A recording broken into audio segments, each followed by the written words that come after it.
Mesdames et messieurs, bonjour et bienvenue à Écho Militaire, magazine d'information des forces armées de la République démocratique du Congo. Aujourd'hui, nous allons parler d'une question d'actualité liée au communiqué du RDF M23 et c'est avec le général-major Ekenge Bomoussa Ifomi Sylvain. Il est porte-parole de l'armée et commandant du service de communication et d'information des forces armées. Mon général, dans un communiqué publié dimanche par les RDF M23, les FARDC auraient violé leur espace aérien.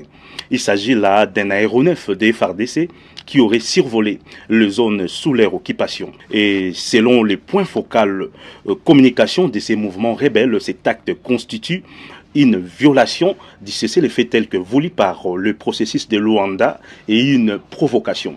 Et quelle est la réaction de l'armée contacée? D'abord, les RDF, les M23, AFC n'ont pas d'espace aérien dans cette zone. Cet espace appartient à la République démocratique du Congo. Ça, c'est de un. De deux, ceux qui s'émeuvent, ce sont les gens qui ne connaissent pas les Rwandais et surtout l'armée rwandaise. C'est un voleur qui crie au voleur. Et c'est une stratégie qu'ils ont l'habitude d'utiliser. Et pour preuve, nous, on n'a jamais violé le cessez-le-feu. Aucunement. Ce sont les RDF qui viennent attaquer nos positions et surtout les positions qui sont aujourd'hui vers le Grand Nord, notamment la position de Kikuvo. Et dans les massifs, ils sont en train de forcer pour occuper tout le massif en violation flagrante du cessez-le-feu et ils imputent cette violation au FARDC. Et d'ailleurs, il faut être précis, l'hélicoptère qui aurait survolé cet espace-là, qui disent que c'est un espace qui leur appartient alors que c'est un espace de la RDC. Cet hélicoptère n'appartient pas au FARDC. D'après les informations que j'ai reçues, c'est un hélicoptère de l'armée ougandaise qui voulait passer par là pour rentrer au pays. Et ils ont tiré sur cet hélicoptère-là qui est rentré en Ouganda. Donc comment imputer la responsabilité au FARDC alors que ce sont les Rwandais qui violent constamment le cessez-le-feu tel que décidé par la rencontre de Luanda. D'ailleurs, je voudrais profiter de cette occasion, merci de m'avoir posé cette question, pour que nous puissions nous interpeller nous-mêmes. Je voudrais interpeller nous les militaires des forces armées, nous les officiers des forces armées, nous les sous-officiers, les gradés, les soldats, les matelots des forces armées. Les Rwanda et son armée sont ce qu'ils sont. Ils ne changeront pas. Et aujourd'hui, nous vivons une période particulièrement délicate. Délicate pourquoi? Parce que cette période est caractérisée par l'agression de notre pays imposée par le Rwanda. Je ne doute aucunement, et alors aucunement, de notre volonté et de notre détermination à relever ce défi, car les capacités, nous en avons. Les moyens, n'en parlons même pas, parce que ces moyens sont là. Il est donc temps de forger en nous l'esprit patriotique, l'esprit de défense. Et notre esprit patriotique doit être inébranlable. Le Congo, c'est l'unique pays que nous avons. Le Congo, c'est le précieux patrimoine commun nous légué par nos aïeux. Le Congo, c'est notre espace de vie.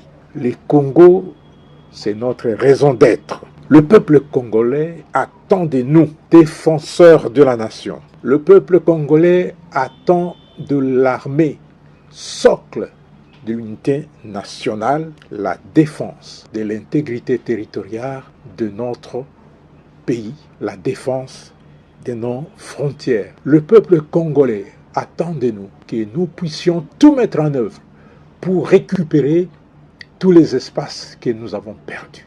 Oui, on a perdu des espaces, on a perdu des batailles, mais la victoire nous appartient. La victoire finale, c'est nous et sera à notre compte. Et je ne doute pas de la détermination du militaire congolais, accompagné par l'ensemble du peuple du Congo, pour que ce défi soit levé. C'est une question de vie ou de mort. C'est une question existentielle.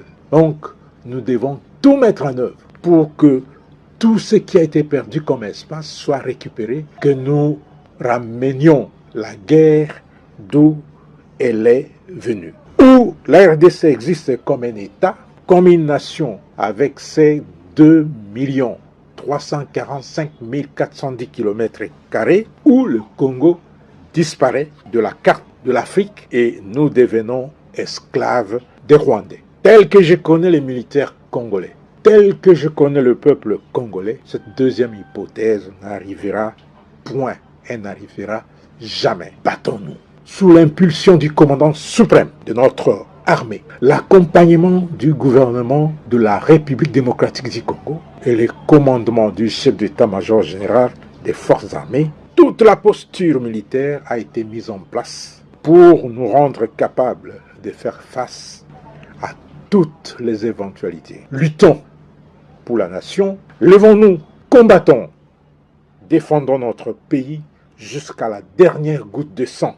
Nous avons le devoir patriotique de ramener, comme je l'ai dit, la guerre d'où elle est venue et de faire de la République démocratique du Congo un pays grand, respecté, beau et prospère au cœur de l'Afrique. Et ce, non seulement pour nous qui sommes aujourd'hui vivants, mais aussi pour les générations futures. Tout pour la patrie, ne jamais trahir le Congo et nous mourrons pour la République démocratique du Congo.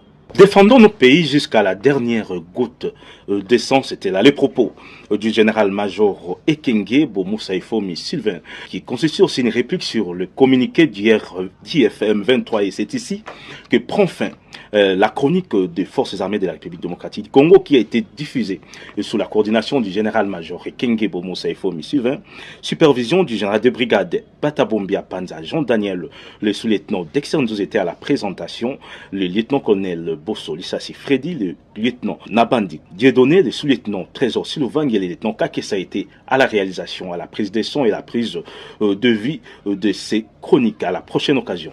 Ciao.